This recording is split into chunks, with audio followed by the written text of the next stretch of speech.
Émergence, émergence, Soyez le bienvenu au journal d'émergence d'Abidjan.net. Et pour tout ce que nous allons dire, vous pouvez faire des remarques en nous appelant au 0225 01 08 02 31. Émergence,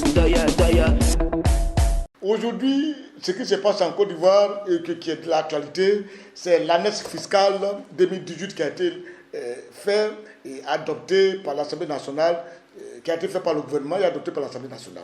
Vous savez, quand on pose des actes, il faut poser des actes qui vont dans le sens d'arranger tout le monde, la création des entreprises, qu'il faut aller dans le sens des choses qui ne vont pas appauvrir les Ivoiriens, ou alors qu'il ne faut pas les mettre les pieds au mur. Parce qu'il faut dire que l'année fiscale, telle qu'il est fait, et c'est très difficile pour les petites entreprises de s'en sortir. Parce que tout a augmenté, ça coûte très cher, et vous allez voir que les petites entreprises vont fermer parce que tout a été augmenté sur le niveau de l'alcool, la cigarette, même au niveau de certains denrées alimentaires à l'exportation, tout a été augmenté. Et quand c'est comme ça, c'est le panier de la ménagère qui va coûter, qui va supporter cela. Et donc, c'est les Ivoiriens qui vont supporter cela. Au lieu de lutter contre cela, pour dire qu'attention, monsieur les gouvernants, c'est-à-dire les exécutifs, l'arrêt fiscal 2018 est un peu très élevé, ça ne va pas favoriser les petites entreprises. Aujourd'hui, par exemple, au temps passé, lorsqu'une entreprise est en faillite, elle payait 800 000 francs à l'État de Côte d'Ivoire. Mais aujourd'hui, lorsqu'une entreprise est en faillite, on demande à cette entreprise de payer 5 millions. Ça veut dire quelqu'un, lorsqu'il est pauvre, quand il était pauvre avant, il payait 800 000. Maintenant, on dit quand tu es pauvre, il faut payer 5 millions. Voyez-vous que ça a poussé des petites entreprises à fermer. Au lieu de chercher à lutter contre ça, les députés de Côte d'Ivoire, les députés de l'Assemblée nationale, et qu'est-ce qu'ils font faire? Ils font des transactions, voir le gouvernement, pour qu'on nous augmente leur salaire. C'est-à-dire ceux qui étaient payés à peu de 2 millions de francs CFA, ils ont demandé à quoi des rallonges, de combien d'euros là? Ça a maintenant fait 2 millions 500, 2 millions 650 000 ou alors 2 millions 500 000 francs. Voyez-vous, c'est un peu trop. C'est un peu trop. Voilà des gens qui luttent pour dire qu'on va à l'Assemblée nationale pour défendre le peuple. Et aujourd'hui, avec l'annexe fiscale, le peuple va subir, va souffrir, et les députés, et ils s'en réjouissent parce que le gouvernement va augmenter leur salaire. Il faut dire au chef de l'État, ce genre de choses, ce n'est pas bien. Vous voyez, c'est des élus qui sont venus faire des campagnes pour dire qu'ils veulent aller à l'Assemblée nationale pour défendre le peuple. Là où on doit défendre le peuple, là, c'est ce qui est l'annexe fiscale 2018 qui va appauvrir les Ivoiriens. Ils ne luttent pas comme ça, ils luttent plutôt pour qu'on augmente leur salaire pour voter cela. Et lorsque le gouvernement a accepté d'augmenter les salaires de 600 000 francs, ils ont accepté de voter cela, de voter l'annexe fiscale. Si ce qui se trame dans le dos des gens et que c'est vrai, je pense qu'on doit dire au gouvernement de ne pas payer cela. Il ne faut pas les payer. Non, pas les payer. Si c'est faux, tant mieux. Mais si c'est vrai, il faut qu'il y ait une communication. À la presse écrite tout partout pour dire que les députés ont exigé ça.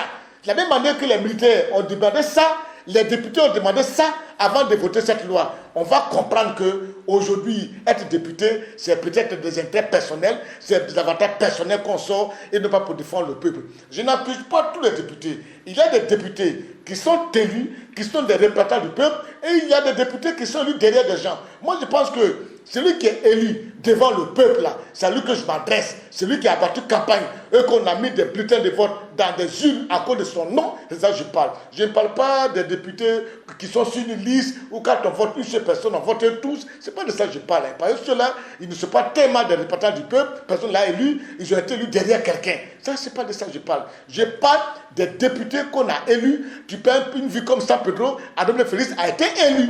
C'est son nom, on a mis. On l'a élu. Maintenant, qu'il y a avec quelqu'un qu'on ne connaît pas et que lui, il passe, puis la personne passe là, cette personne n'est pas le président du peuple à temps réel. C'est un objet qu'on connaît, et celui on doit se plaindre. Quand je parle. Donc, il faut que les députés comprennent que vraiment, qu'ils arrêtent cela, d'appauvrir, de contribuer à l'appauvrissement des Ivoiriens. Et puis, eux, ils vont s'en réjouir. Émergence, Ainsi, pour dire aux gens du PDCI, voyez-vous, aujourd'hui, c'est chaud. PDCI est derrière. Il y a un jeu qui se joue que personne ne comprend. Le PDCI veut une union absorption. Ça veut dire quoi? Ça veut dire que le RDR se fonde dans le PDCI pour qu'on dise demain dans PDCI RDR, pas de RDR. Le RDR dit non, je veux qu'on crée un parti ensemble, mais ça doit être une collaboration. Ça veut dire que les partis se mettent ensemble on a le PDCI et on a le RDR. Soit on va appeler cela le PDCI RDR ou on va appeler ça le RHDP. Mais le PDCI ne veut pas. Jouka Bédia a souhaité longue vie au PDCI. Ça veut dire quoi? Il maintient l'appellation du PDCI. Mais quand c'est comme ça, le RDR va maintenir aussi son appellation. Parce qu'il faut dire que c'est le comportement, la mauvaise gestion de l'héritage de Fouet-Boigny qui a créé tout cela. UDPCI, RDR. Mais pourquoi aujourd'hui chercher encore à reprendre? Non. Moi, je suis d'accord. S'il y a un problème, eh bien, chaque parti peut garder son appellation avec ses militants. Et comme ça, quand on va à des élections, on se réunit, chaque cadre, chaque direction envoie des hommes unifiés et puis ils travaillent. Mais dit que si le PDCI refuse de se fondre ensemble pour créer un parti et que le PDCI insiste pour que le RDR rentre dans le PDCI, c'est-à-dire qu'ils veulent une union absorption, où le PDCI absorbe, je ne suis même pas d'accord que le PDCI absorbe, qu'on dit PDCI, RDA, et puis RDA n'existe plus. Non. Un parti unifié avec une autre appellation, je suis d'accord. Mais un parti unifié où il y a un parti qui absorbe l'autre et puis et demain. Donc je suis d'accord que chacun reste dans son parti et qu'il y ait une direction. Dans cette direction, il y aura UDPCI, il y aura RDR, il y aura PDCI. Moi je pense que c'est mieux ainsi. Sinon, ce qu'on va voir ne sera pas trop joli. Émergence, doya. Dire aux gens du PDCI, je leur dis mes condoléances. Au niveau de M. Gajan. M. Gajan est un ami de très longue date. D'abord, depuis qu'il était étudiant, avant de venir être député, être à côté de Hucher, d'abord avec Zadi, après il est venu à côté de Hucher Assouan, il était député maire. C'était mon ami en toute sincérité. Je partais tout le temps à Grande Laou, rester avec lui, il peut faire peut-être 1 mois, 2 mois. Un monsieur qui avait le temps de tout le monde et qui acceptait tout le monde. Il y a eu une année même, moi, j'étais là-bas, Ahmed Bakako était là-bas, John Dje, tout, on était un jour à son salon, moi, John Dje, Ahmed Bakako, Gajan, où on causait, où nous on avait dit à Ahmed que mais pourquoi on ne te voit pas? Et Ahmed a dit à appeler son plus frère, mais John Dje, de faire, s'il veut me voir, il faut appeler, donc venir me voir tout le temps quand ils veulent. On était au salon de Gajan. Et aujourd'hui, Gajan est décédé. J'ai mal au cœur. Je l'ai dit à Abidjan.net, il y a très longtemps, je vous ai dit, j'ai dit les amis, j'ai attiré l'attention du président du PDCI, Bédier, pour dire que Gajan est très malade.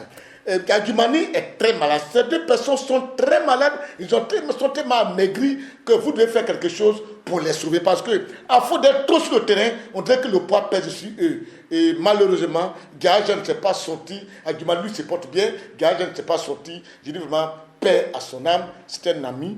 Pour dire encore qu'Abidjan.net, on ne met pas dessus, on attire l'attention des uns et des autres. Ce que je dis sur Gajan, je l'ai répété il y a 3 ans de cela, la sortie de Gajan et d'Adjumani. Paix à son âme, que Dieu nous garde.